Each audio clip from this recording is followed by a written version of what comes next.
Why hello there, and welcome to the final week of Zine Month 2K24, which is also Zine Quest 6. I am actually seeing a bit of confusion about that because they didn't put out new Zine Quest graphics this year, so a lot of people are using the old graphics, which say Zine Quest 5, and then other people are writing lazy blog posts about it and seeing Zine Quest 5 and then calling it Zine Quest 5, but it is Zine Quest 6.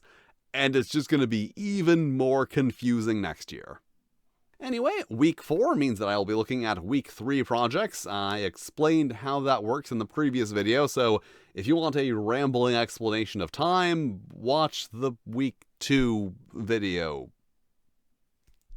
So let's to the projects, starting with Hit My Microphone. How to Roleplay. A Guide. Which, as you may have guessed, is a guide for role-playing. And that is one of those things where I like that someone is taking the time to focus on an aspect of the overall role-playing experience that doesn't really get as much attention as dice and the rolling thereof. Like, a lot of resources just kind of take it as a given that roleplay is a thing that people just know how to do, when in reality it is a thing that can be intimidating and or awkward, especially for new players. Because while the basic concepts of playing a game, reading, understanding, and then executing a set of rules is fairly easy, doing so while also having a personal emotional journey and pretending to be an elf can be a bit less familiar. And it probably doesn't help that most of the role-playing that people see consists largely of rehearsed bits from professional actors. And next up, Biotrofication, a 2-player horror sci-fi romance game which explores themes of bureaucracy, intelligent life, capitalism, and pet play. Yeah, we are getting weird. And basically this is a game set in a post-alien invasion world where humans are kept as pets, or biotrophies, hence Biotrophication, with one player taking on the role of a resistant human, and the other an alien who may be questioning the ethicality of keeping humans as biotrophies, but also feels compelled to do so. And then the game is about exploring the unusual dynamic of that relationship and how it develops in ways that can be equally dark, uncomfortable, and or sexy. And this is also the recipient of this video's Golden Flumph, because of course the game where pet play is a major theme is my favorite of this batch. It's one of those things that actually makes me feel a little jealous as a designer because of how unique and clever of a concept it is.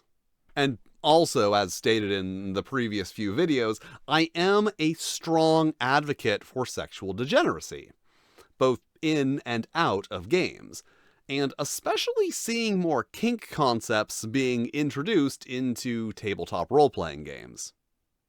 And next up we have Hellsite, a game about using social media as a platform for channeling the mass emotional energy required to perform summoning magic.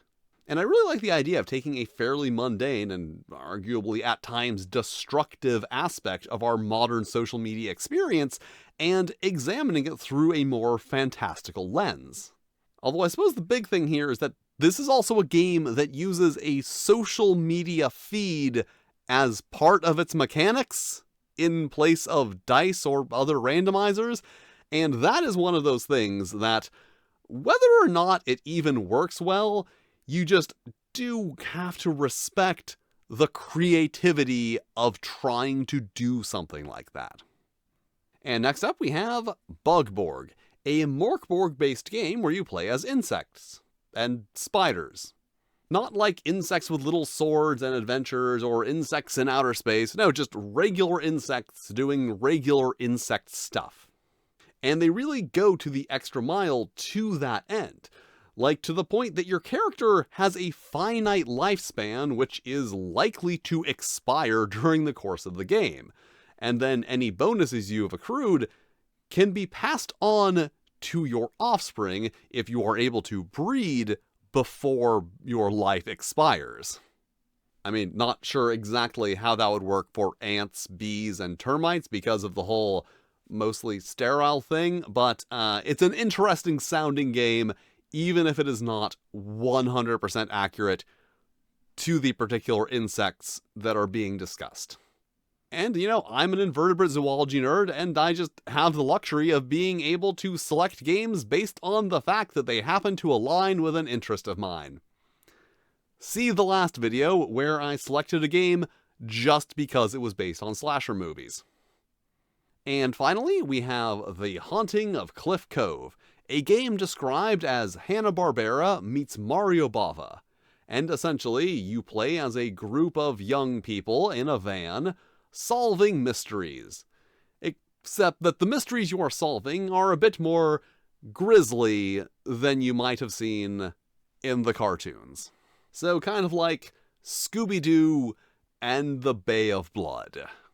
And the really interesting thing here is that this is a game for a game master, 2 or more meddling kids, and 1 sidekick. So, you know, your Scooby-Doo, Jabberjaw, Speed Buggy, Funky Phantom, Captain Caveman, etc. And the meddling kids and sidekick are not just thematic, but actually mechanically different.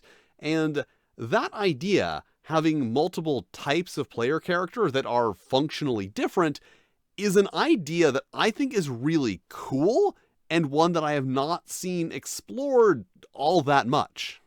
The game itself is forged in the dark. If that means anything to you, it does not mean anything to me. I am aware that it is a thing, but I do not know what those things mean. And also, mature Scooby-Doo is a concept that can be really cool when it's done well. And this game is being made by someone who I trust to do it well. And in a first, or maybe second for this series, I have an honorable mention. Sluggish Morse, the tabletop RPG. Because honestly, I cannot in good conscience refer to this 200 plus page full color A4 book as a zine. Anyway, point is, despite not really being a zine, this is also just too interesting for me not to point it out. Essentially, it is something that could be best described as a tabletop game adaptation of one of those weird, surrealist RPG Maker games that you find online sometimes. Because it is. Incidentally, if you are not familiar with the very niche genre of weird, surrealist RPG Maker game, it is something you should check out.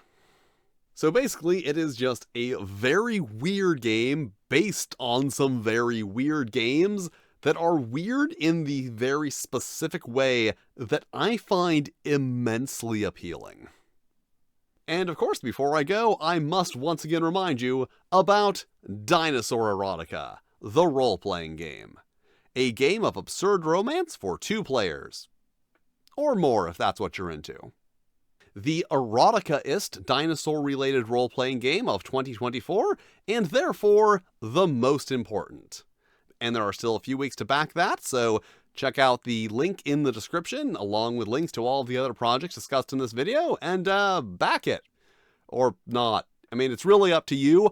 I would like it if you backed it. I would be pleased if you did that.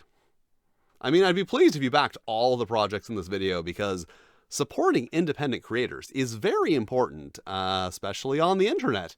And I will be back at, I guess, the beginning of March with all of the picks from the final week of Zine Month, which, as I stated previously, is the week that it currently is, but I am looking at projects from the previous week for all of the reasons that I explained in the previous video. Unless there just aren't really any good projects in the final week, because sometimes there aren't. That's just an unfortunate fact that by the time we get to the last week, sometimes all of the good projects have already launched. And thank you for watching, with extra special thanks to my Fightin' Flail Snails, Broken Unicorn, Randy Mulholland, and Toshi Rokuro. If you'd like to be cool like them, check out my Patreon, where you can get early access to videos and fun stuff that I make for the Patreon. But if you don't want to do that, that's cool too. You can still hit all the lovely buttons, like, subscribe, these other videos floating around screen that either myself or the cold, heartless YouTube algorithm have lovingly selected for you, which I'm sure are lovely videos that you will also enjoy. And I will see you next time.